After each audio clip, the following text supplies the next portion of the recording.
Ok, xin chào các bạn đã quay trở lại với channel của mình. Thì hôm nay mình sẽ review cho các bạn về một con bàn phím mà mình mới vừa chuẩn bị cho cái con Leopold này kế bên mình nè. Thì con này nó là con Dojo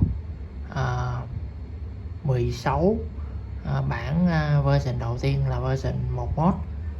Nó là đời đầu luôn các bạn. Nó sử dụng chip ATM custom bằng software VR. Thì các bạn thấy con này nó sẽ kết hợp được 4 nút, 4 mod, 4 keypad, 1 2 3 4 nè. Thì mình cái bản mà đời sau con này là cái cũng version 1 nhưng mà cái chip sau á, chứ không phải chip ATM này. Thì ở trên chip hút á là nó cho các bạn có một cái code mà của Tê Long á, nó làm á là nó cho các bạn remap lại, nó nạp lại code của cái con chip trong đây luôn. Thì nó cho các bạn thay đổi được cái hình nền này, và nó cho các bạn keymap được đâu 16 bản map á, 15 hay 16 gì đó chứ không phải 4. Đối với riêng con này thì chỉ có xài được 4 cái keymap thôi, thì nó cũng hơi ít. Còn các bạn nào cần nhiều keymap hơn thì các bạn tìm mua cái con kia, cái cũng version này nhưng mà cái chip đời 2 thì nó cho các bạn keymap là thành 16 cái bản map. Thì đối với mình thì 4 bản là quá đủ rồi.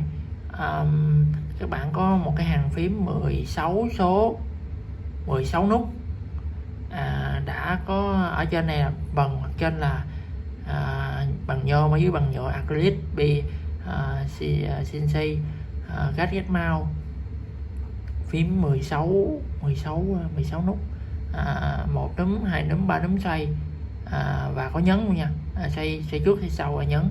Thì để mình cho các bạn xem rõ hơn về phần mềm keymap, các bạn bật phần mềm keymap lên nè, rồi các bạn nhấn file, chọn import keymap.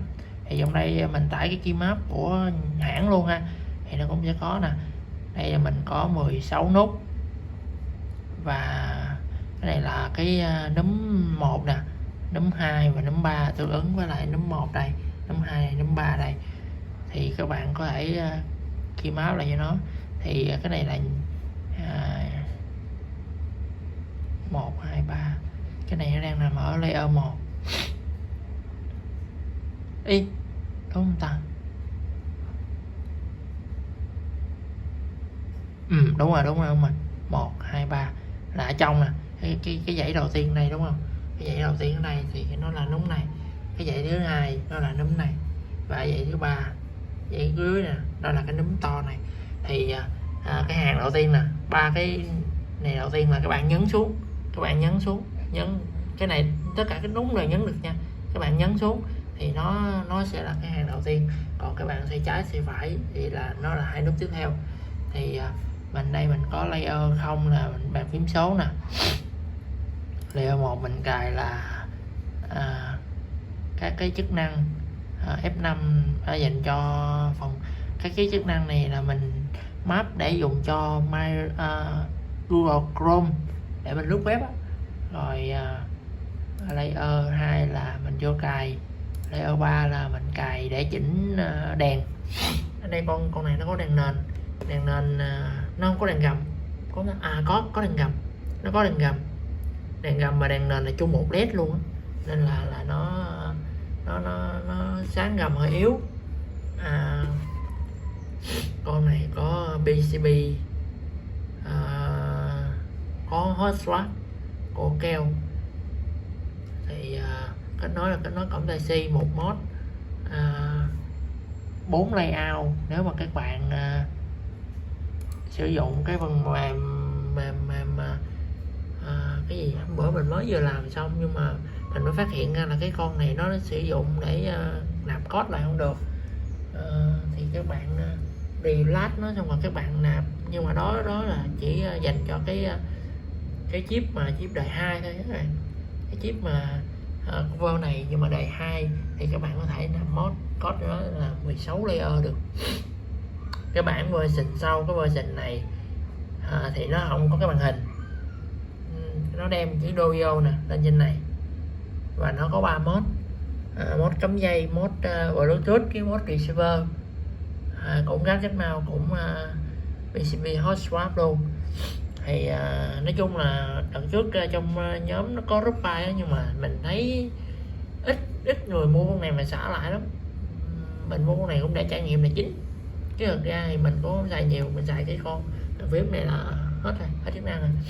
Thì nếu mà các bạn muốn kiếm con này về thì mình cũng đang có bán lại luôn nha. Hiện tại mình đang bán lại với giá là 1,2 triệu, full phím, full hộp, có cả đầy đủ, nói chung là đầy đủ hoàn thiện á. Con này cái dạng về các bạn thay led, ví dụ Awaken, mấy con led trong suốt á, thì mình nghĩ nó là đẹp hơn á. Với lại cả cái mấy nút này nè, bạn thay bằng nút trong suốt thì con này là như cái đèn ngủ luôn. Thì ok, video ở đây mình chia sẻ vậy là cũng nói chung là cũng không gì để nói nữa. Thì các bạn, nếu mà các bạn quan tâm tới món hàng này thì các bạn hãy inbox trực tiếp cho mình ở dưới description đó, mình có để lên Facebook của mình ha. Thì xin chào và hẹn gặp lại.